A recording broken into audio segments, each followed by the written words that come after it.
हम तो पूछेंगे में अगले आधे घंटे डिबेट नंबर 2। चुनाव आया, मंदिर लाया।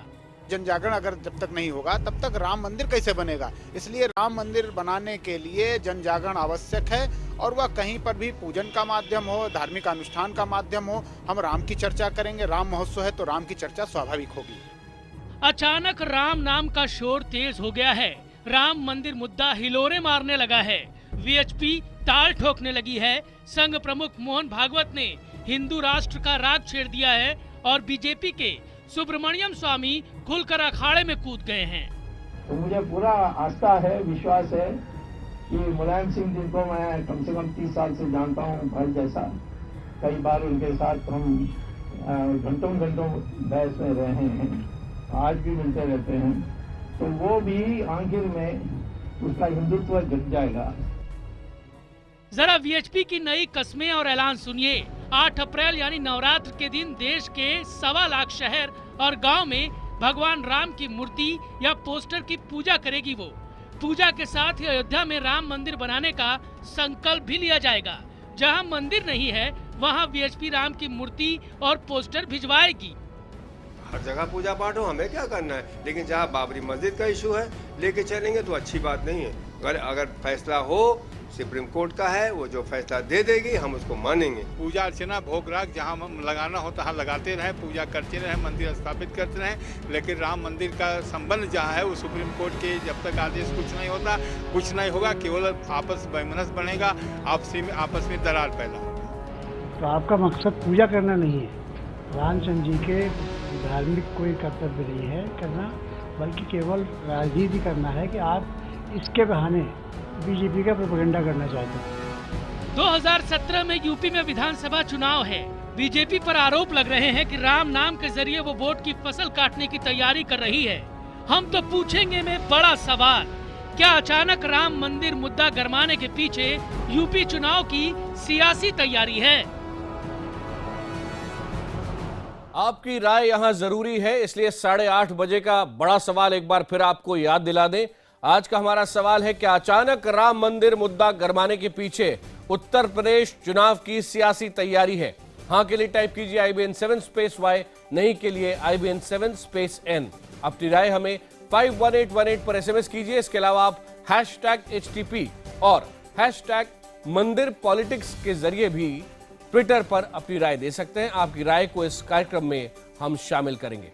इस मुद्दे पर चर्चा के लिए हमारे साथ जुड़ चुके हैं बीजेपी के नेता सुधांशु मित्तल, कांग्रेस की प्रवक्ता प्रियंका चतुर्वेदी हमारे साथ हैं, विश्व हिंदू परिषद के प्रवक्ता विजय शंकर तिवारी हमारे साथ जुड़ गए हैं, यहाँ स्टूडियो में हैं, बीएसपी के नेता सुधींद्र भदौरिया जी हमारे साथ हैं और समाजवादी पार्टी के प्रवक्ता राजीव राय भी हमारे साथ जुड़ चुके हैं।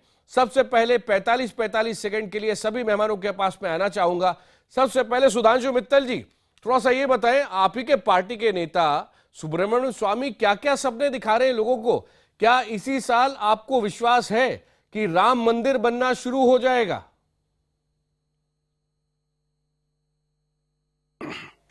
आकाश जी, सबसे पहले तो हम तो पूछेंगे कि जब आप इसको चुनावी मुद्दा कहते हैं तो चुनाव कब है यूपी में? जानते हैं 1.5 साल बाद है। 1.5 साल और 1.5 साल के चुनाव के बाद के लिए अगले साल की शुरुआत मुद्दा बनाया जाता है क्या? हम तो पूछेंगे कि क्या ये गलत नहीं हो रहा है? दिल्ली का चुनाव होने से पहले आपने कह दिया क्रिश्चियन समुदाय जो है असुरक्षित हो गया था। बिहार के चुनाव से पहले आपने कह दिया इंटॉलरेंस का इशू हो गया था। अब आप जो है कह रहे राम मंदिर का जो है मुद्दा चुनाव से जोड़ के देखा जा रहा है। देखिए, राम मंदिर का मुद्दा जो है वो आस्था का प्रश्न है और करोड़ों हिंदुओं की आस्था का प्रश्न है, और हमारा स्पष्टीकरण उसमें हमने दे चुके हैं कि या तो कानून के द्वारा या सुप्रीम कोर्ट के आदेश के द्वारा या स्वेच्छा से। ठीक है, आपके 45 सेकंड पूरे हुए, लेकिन आगे आपके पास लौटूंगा। राजीव राय जी, आपने आज सुना होगा डॉक्टर सुब्रमण्यम स्वामी तो यहां तक कह रहे थे कि हमें विश्वास है कि मुलायम सिंह जी को भी हम अपने साथ ले लेंगे, उनका हिंदुत्व जाग उठेगा। आकाश, आज स्वामी विवेकानंद की जयंती है और उन्होंने कहा था, मैं बात वहीं से शुरू करूंगा कि जिस कार्य की प्रतिज्ञा करो, जिस समय के लिए करो, उसी समय पर करो, नहीं तो लोगों का विश्वास उठ जाएगा। ये जुमलेबाजों, स्वयं घोषित जुमलेबाजों की पार्टी है ये जुमलेबाज लोग हैं, न जाने कौन कौन से जुमले बेचते रहेंगे और सपने दिखाते रहेंगे। जहाँ तक समाजवादी पार्टी का स्टैंड है, बहुत क्लियर है शुरू से कि कोर्ट का फैसला ही अंतिम फैसला होगा। आपसी सहमत बनती तो बहुत अच्छी बात है।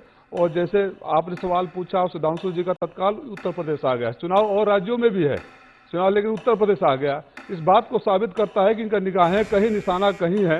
ये तरह तरह के जुमले बोलते रहेंगे, आग फैलाते रहेंगे। चुनाव पास आने दीजिए। राजीव जी, आपके 45 सेकंड पूरे हुए। सुधांशु जी, थोड़ा सा आपको इंतजार करना होगा। सभी मेहमानों से बात कर लूं, फिर आप बिल्कुल बाकायदा जमकर जवाब दीजिएगा। आपके पास विजय शंकर तिवारी जी, मैं आना चाहता हूं। देश भर में 1 लाख से ज्यादा जगहों पर आप मंदिरों में लोगों को इकट्ठा करना चाहते हैं 7 अप्रैल को विश्व हिंदू परिषद के जरिए, और राम मंदिर के लिए दबाव बनाना चाहते हैं। यहां आपका उद्देश्य क्या है? आकाश जी, ये पहली बार नहीं हो रहा है। पहली बात तो ये समझना चाहिए, देश दुनिया के जितने संस्थाएं होती हैं, जितनी पार्टियां भी होती हैं, सबके वार्षिक कार्यक्रम तय होते हैं। हमारा भी ये कई वर्षों से ये राम महोत्सव के कार्यक्रम हम देश भर में करते हैं। पिछले वर्ष भी हमने 75,000 स्थानों पर यह कार्यक्रम किया था, इसलिए ये नया कार्यक्रम नहीं है।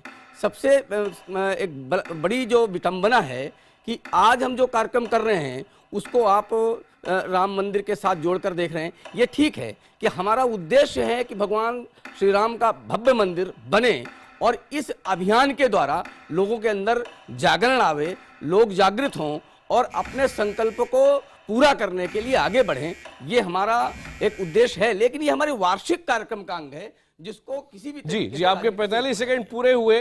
प्रियंका, अभी अभी विश्व हिंदू परिषद के साथ जो बातचीत में बात सामने आई, तो विजय शंकर तिवारी जी ये कह रहे थे कि ये कार्यक्रम तो हम 4-5 साल से कह रहे हैं, इसमें नया क्या है? सबसे पहले तो मैं मित्तल जी का जवाब देना चाहूंगी, जहां उन्होंने कहा करोड़ों हिंदुओं की आस्था है। मैं उनसे, क्योंकि हम तो पूछेंगे करे जा रहे थे, हम भी आपसे पूछेंगे कि आपको किसने अधिकार दिया ये करोड़ों की जो आस्था है, हिंदुओं की आस्था है, उसका मजाक बनाकर रखें। हम आपसे पूछना चाहेंगे, बार बार आप कहते हैं राम मंदिर वही बनाएंगे, पर आप तारीख नहीं बताएंगे, तो हम भी आपसे यही पूछेंगे। और हम विश्व हिंदू परिषद से पूछना चाहते हैं कि क्या ये आप लोग बार बार राम मंदिर की बात को लेकर, क्या आप जो कोर्ट का ऑर्डर अभी फाइनल नहीं हुआ है, उसका कंटेम्प्ट ऑफ कोर्ट नहीं माना जाए, जिस तरीके से आप बार बार इस मुद्दे को सामने ला रहे हैं, क्योंकि चुनावी माहौल सामने बन रहा है और हम देख रहे हैं किस तरीके से भारतीय जनता पार्टी अपने कोई भी ऐसे काम है पूरे कर पाई हो, तो अपनी मिस गवर्नेंस को छुपाने को वो बार बार राम मंदिर का मुद्दा सामने लाते हैं और करोड़ों हिंदुओं की आस्था का मजाक बनाते हैं। सुधीर भदौरिया जी, आपने बीजेपी को भी सुना, विश्व हिंदू परिषद को भी सुना, और इनका कहना है कि भाई विश्व राम मंदिर बनाने की प्रक्रिया तो लगातार जारी है, बीच बीच में चुनाव आ रहे हैं, तो हम क्या करें? देखिए, आपको मैं इसकी पूरी जो पृष्ठभूमि है इसको समझने की जरूरत है। एक तरफ उत्तर प्रदेश में मुलायम सिंह जी के पुत्र पूरी तरह से विफल हो चुके हैं। आज आपने देखा कि 30 मृतकों की भी लिस्ट उन्होंने दे रखी थी लोकायुक्त की नियुक्ति के अंदर। इसी तरह से यहाँ पर दिल्ली में मोदी जी केंद्र की सरकार में विफल में, सबका साथ और सबका विकास छोड़कर, क्योंकि वो तो कर नहीं पाए, तो अब राम मंदिर का राग अलापने लगे हैं डॉक्टर स्वामी के जरिए। ये दोनों लोग पूरी तरह से फेल हो चुके हैं, तो अब ये कुछ एक ऐसा राग उठाना चाहते हैं जिससे लोगों का ध्यान हट जाए। पर मैं कह दूं, जैसा बहन मायावती जी ने कहा था, इन दोनों लोगों में मिली भगत है और ये लोग उत्तर प्रदेश में ऐसी होली खेलना चाहते हैं जैसी मुजफ्फरनगर में। आपके 45 सेकंड पूरे हुए, लेकिन अब मैं डिबेट को ओपन कर रहा हूं और शुरुआत कर रहा हूं सुधांशु मित्तल जी आपसे, क्योंकि आपके ऊपर 3 तरफ से हमला हुआ है। सुधांशु जी। आकाश जी, पहली बात तो मैं राय साहब को बता दूं, राय साहब, बुत हमको कहे काफिर अल्लाह की मर्जी है। कभी कल आपने मुक्कल नवाब साहब का बयान सुना होगा, वो तक कह रहे कि राम मंदिर बनना चाहिए, तो पहले अपने घर में तय कर लीजिए आप लोग करना क्या चाहते हैं। दूसरा, प्रियंका जी आप कह रही थी हम तारीख बताएं, आप पहले ये बता दीजिए राम मंदिर बनना चाहिए नहीं बनना चाहिए, आप तो बोलिए। अरे हमसे पूछनी पहले अपना तो स्टैंड क्लियर कर लीजिए। लेकिन प्रश्न वो नहीं है, प्रश्न ये है राम मंदिर बनना चाहिए, वो एक आस्था का प्रश्न है। किस परिस्थिति में बनेगा ये स्पष्टीकरण हो चुका है कि या तो कानून से बनेगा या कोर्ट के फैसले से बनेगा, या अगर स्वेच्छा से सारे लोग बनाना चाहिए तो बन जाएगा। अब इसको चुनाव से जोड़ा जाए, फिर एक करा जाए, इसका फायदा किसको होता है? मैं आपको इसमें एक एग्जांपल देना चाहता हूं इतिहास का, क्योंकि चुनाव से बार बार होता है, भाजपा जो है कम्युनलाइज करना चाहती है, डिविडेंड लेगी। देखिए 92 में 6 दिसंबर 92 को बाबरी मस्जिद ढही थी, 93 में चुनाव हुए और हम लोग चुनाव नहीं जीते थे यूपी के अंदर। तो क्या आप सोचते हैं कि हमें इतनी भी अकल नहीं है कि किन चीजों से हम चुनाव जीत सकते हैं, किन से चुनाव नहीं जीत सकते? उसको चुनावी मुद्दा ये आपकी मान सकता है। क्यों? क्योंकि आपको स्यूडो सेक्युलरिज्म जो है दिखाना है, हिंदुओं का खौफ पैदा करके आपको मुसलमान की वोट चाहिए, इसलिए चाहे वो सपा हो चाहे कांग्रेस हो, उनको इसके बारे में हल्ला मचाना है। अच्छा, सुब्रमण्यम स्वामी जी हैं, वो कर रहे हैं, वो एक व्यक्ति है, क्या व्यक्ति को ये उसका हक है या नहीं है? किसी भी व्यक्ति को अपनी आस्था के बारे में बात करने का हक है या नहीं है? विश्व हिंदू परिषद है, सुधांशु जी, वो जो है राम की चेतना जो है देश भर में बढ़ा रही है, उसको हक है नहीं है? सुधांशु जी, आपने सभी के जवाब देने की कोशिश की है। अब मैं एक एक करके आ रहा हूं। सुधीर जी, आपके पास आता हूं पहले, पर चूंकि पहले राजीव राय जी पर पहला हमला हुआ था, पलटवार हुआ था सुधांशु जी का। राजीव जी, आप बताएं। सुधांशु मित्तल जी जिस बयान की बात कर रहे हैं, उस बयान की जानकारी मुझे इसलिए नहीं है कि मैं आप पार्टी का प्रवक्ता हूं, पार्टी का नेतृत्व, तो पार्टी के किसी प्रवक्ता ने ऐसा कोई बयान कभी किसी मोड़ पर नहीं दिया है। नहीं, लेकिन आपकी पार्टी के नेता तो है ना मुक्कल नवाब, उन्होंने कहा सोने का मुकुट दूंगा अगर आप मंदिर बनाते हैं तो 10 लाख रुपए दूंगा। अखबार नहीं पढ़ते हो तो मैं कुछ नहीं कह सकता साहब। मैं समाजवादी पार्टी के बिहाफ पर बोल रहा हूं, जो शुरू से बोला गया है। भुक्कल नवाब ने क्या बोला उस बयान मैंने सुना भी नहीं है, न उस बारे में जानकारी चाहता हूं। मैं भारतीय जनता पार्टी को याद दिलाना चाहता हूं, भारतीय जनता पार्टी के मित्र को मैं याद दिलाना चाहता हूं कि सुब्रमण्यम स्वामी जी जो कह रहे हैं वो तो भाजपा का हो गया। अब आप बोल रहे थे तो मैं चुप था, आपका नहीं हुआ। थोड़ी सा दोहरे मापदंड कैसे चलेंगे भाई? थोड़ा सा भी तो धैर्य रखिए। आप बात करें तो तर्क से तो बात करिए। मैं चुप था, आप बोल रहे थे तो मैं चुप था। अपना थोड़ा सा इंटॉलरेंस और टॉलरेंस की परिभाषा को याद करके चुप रह जाएंगे तो मेहरबानी होगी हमारे ऊपर, मुझे भी बोलने का मौका देंगे। मैं ये कहना चाहता हूं आकाश जी, और मैं निवेदन करना चाहूंगा सुधांशु जी से कि मुझे बोलने का मौका दे, क्योंकि जब वो बोल रहे थे तो मैं चुप था। मैंने स्वामी विवेकानंद से अपनी बात शुरू की, और सवाल जो आज बहस का मुद्दा है, बहस का मुद्दा सिर्फ इसलिए है कि भारतीय जनता पार्टी के पास जनता के बीच में जाने के लिए कुछ नहीं है। चुनावों से पहले विकास के मुद्दे पर आए थे, इन्होंने अपनी विश्वसनीयता खो दी। ये 100 दिन में काला धन नहीं ला सके, अच्छे दिन नहीं ला सके, कोई कार्य दिखा नहीं सके, तो नए नए सिगोफे लेकर आएंगे और ये उनकी जो पुरानी मोडस ऑपरेंडी है उस मोडस ऑपरेंडी को खोलेंगे। मैं एक जवाब अपने बसपा के साथी को देना चाहता हूं, सिद्धेंद्र भदौरिया साहब को। हमारे यहाँ कहावत है, सूप तो सूप चलनियों हंसे। भारतीय जनता पार्टी के साथ मिलकर सरकार बनाने वाले दो बार, उनके साथ सारे राज भोगने वाले हमारे ऊपर आरोप लगाए, जिस पार्टी का इतिहास रहा है कि भारतीय जनता पार्टी के साथ कभी किसी मोड़ पर समझौता नहीं होगा। आप अपने गिरेबान में झांकिए, फिर हमारे ऊपर कमेंट करिएगा। सुधीर जी, आप जवाब दे लें, उसके बाद प्रियंका जी के पास जाता हूं। सुधीर जी। हाँ, देखिए, इनको राय साहब को बता दीजिए, 2004 में मुलायम सिंह मुख्यमंत्री बने थे बीजेपी की मदद से, हमारी सरकार गिरवा के। आप हमें मत बताइए, क्योंकि आप तो उस समय राजनीति में नहीं आए थे। बीजेपी की मदद से कभी नहीं, भदौरिया साहब, बीजेपी की मदद से अरे आपको गवर्नर, आपको स्पीकर ने हमारी पार्टी तोड़ी। अरे राय साहब, आप बीजेपी के स्पीकर ने, सुन लीजिए राय साहब, धैर्य से सुनिए, आपकी बात मैंने सुनी है, धैर्य से सुनिए, आपकी बात सुनी है, धैर्य से सुनिए। मुलायम सिंह को शपथ दिलाई गई, वहां के स्पीकर ने जिस तरह से हमारी पार्टी तोड़ी, उत्तर प्रदेश के नहीं देश के लोगों ने देखा है। और मैं आपको बतला दूं, क्योंकि आप 10,000 किसान वहां पर आत्महत्या कर चुके हैं, फेल हो गए हैं अखिलेश यादव पूरी तरह से। वहां पर नौजवानों को आप रोजगार नहीं दे पाए हैं, यहां पर ये नौजवानों के लिए कुछ नहीं कर पाए हैं। किसानों की बुरी हालत है, देश में हाहाकार मचा हुआ है। आप दोनों लोग दंगा कराकर उत्तर प्रदेश में लोगों को गुमराह कराना चाहते हैं, जैसे मुजफ्फरनगर में किया था। मैं आपको बता दूं, उत्तर प्रदेश के लोग इस बार सावधान हैं, आपके ये सारे मंसूबे नाकामयाब रहेंगे। उत्तर प्रदेश के लोग सजग हैं, देश के लोग सजग हैं। प्रियंका, मैं आपसे एक बात पूछना चाहता हूं। जी, मैं आप दोनों की बात सुन चुका हूं। प्रियंका, आपसे जानना चाहता हूं, जैसा कि बीजेपी का प्रश्न भी था कि आप एक तरफ कह रहे हैं कि करोड़ों हिंदुओं के साथ बीजेपी धोखा दे रही है, बार बार राम मंदिर की बात करती है, पर आपने भी तो ये कॉन्ट्रैक्ट पूरी तरह बीजेपी को सौंप रखा है। हम क्या कॉन्ट्रैक्ट सौंपेंगे जब ये खुद ही इसका जो पूरा जिम्मेदारी है अपने सर पे लेकर चलते हैं। वीएचपी और बजरंग दल जैसी संगठनों को उकसाते हैं इस तरीके के काम करने में, इस तरीके का डिविसिव पॉलिटिक्स करने में, और खुद जो कहते हैं ना हाथ धोकर जैसे कहते हैं कि हमारी उसमें जिम्मेदारी नहीं है, इस तरीके का इनका काम रहा है। उत्तर प्रदेश में तो इन्होंने देखा है कि माहौल खराब करने के लिए जनरल इलेक्शंस में हमने देखा, और अब असेंबली इलेक्शन सामने आ रहे हैं तो उसमें देखा। मैं यहाँ पे मित्तल साहब से कहना चाहती हूँ, तो कांग्रेस चाहती है कि राम मंदिर बने। स्यूडो सेक्युलरिज्म की आप बात करते हैं, स्यूडो सेक्युलरिज्म की आप बात करते हैं। आप लोगों ने वीएचपी और आरएसएस को एक कॉन्ट्रैक्ट दिया हुआ है जो करोड़ों हिंदुओं की आस्था के साथ जो खेलते हैं, जो खिलवाड़ करते हैं, उनको एक विक्टिमहुड जैसी फीलिंग देते हैं, और विदाउट सर्टिफिकेशन उनका पूरा आप जिम्मा लेने की कोशिश करते हैं, उनको तारीख तक नहीं बताते हैं राम मंदिर कब बनाएगा, और आप हमसे सवाल पूछते हैं क्या होना चाहिए क्या नहीं होना चाहिए। डायरेक्ट कंटेम्प्ट ऑफ कोर्ट है जिस तरीके की आप लोग बार बार लोगों के सामने ये विश्वास डालने की कोशिश कर रहे हैं कि मंदिर बनेगा जब तक कोर्ट का डिसीजन नहीं आता है। सुधांशु जी,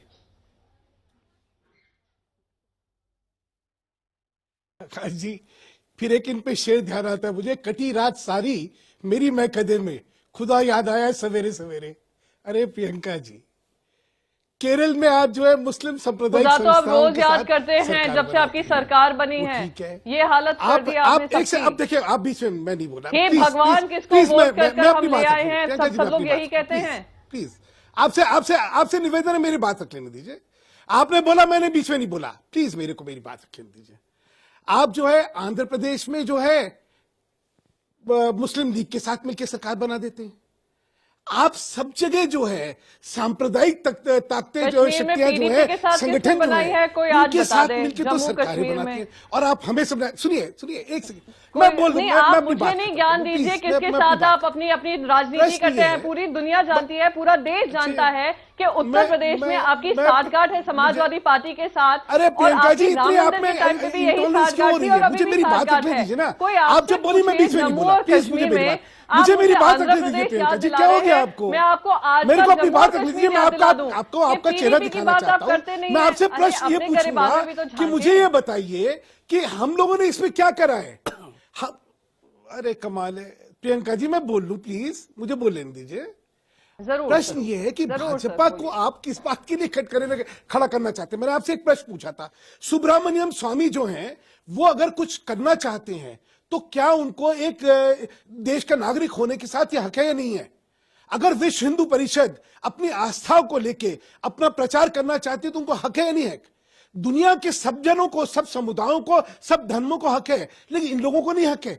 ये छदम जो है, ये छदम सर मैं इसका जवाब देना चाहती हूँ, मैं इसका जवाब देना चाहती हूँ। मत और भाजपा की नीति स्पष्ट है। हम लोग जो है विकास की राजनीति करते हैं, हम विकास की राजनीति करेंगे, हम देश के कानून की प्रभुसत्ता की राजनीति करेंगे।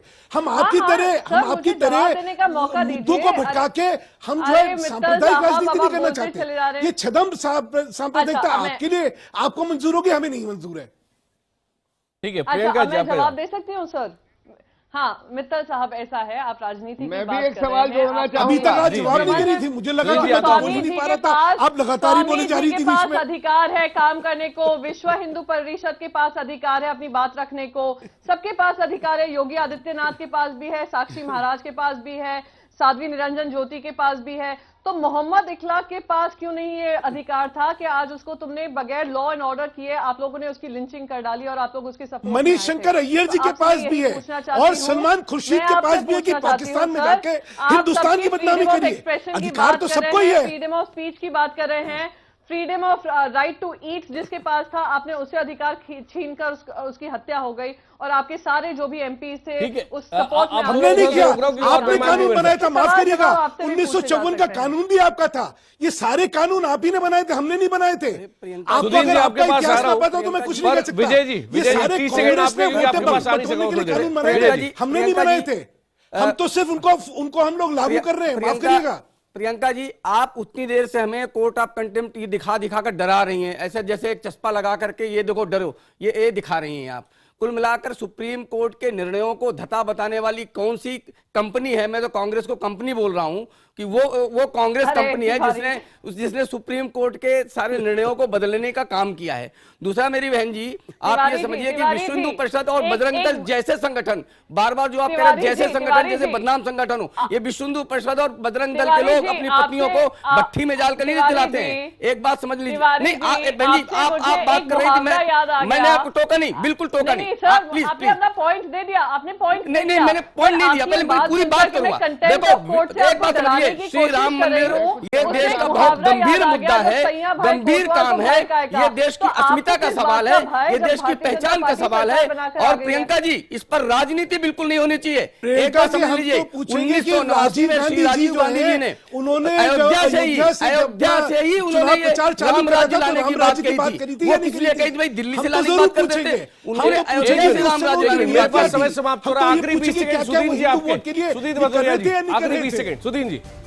देखिए ऐसा है, इन लोगों का ना संविधान में यकीन है और ना सुप्रीम कोर्ट में। सुप्रीम कोर्ट में उस समय के बीजेपी के चीफ मिनिस्टर, उन्होंने एक झूठा एफिडेविट दिया, कहा कि हम यहाँ मस्जिद को नहीं गिरने देंगे और मस्जिद को गिराया गया। वीएचपी, आरएसएस, बीजेपी के लोग इन्होंने मिलकर उस मस्जिद को गिराया और आज इसीलिए ये मिली भगत कर रहे हैं बीएसपी के लोग भी थे मिलकर, और उत्तर प्रदेश के अंदर वहां पर फिर से दंगा राज को और हवा देकर वहां पर माहौल बिगाड़ना चाहते हैं। पर उत्तर प्रदेश के लोग सावधान हैं। मैं ये पूरी मेरे पास समय समाप्त हो रहा है, मैं जानता हूं आप सब और भी बोलना चाह रहे हैं, 1 घंटे का पूरा डिबेट होना चाहिए था, लेकिन आप सबका बहुत बहुत धन्यवाद। ये मसला यहां समाप्त होने वाला भी नहीं है। वक्त है जनता की राय का। ट्विटर पर जो हमारा पोल है, ट्विटर पर हमने दर्शकों से सवाल ये पूछा था, अचानक राम मंदिर मुद्दा गरमाने के पीछे यूपी चुनाव की क्या सियासी तैयारी है? और ये देखिए नतीजे आपके सामने हैं। 49% लोग कहते हैं हाँ, 51% लोग कहते हैं नहीं, यानी बिल्कुल लगभग बराबर बटे हुए हैं लोग।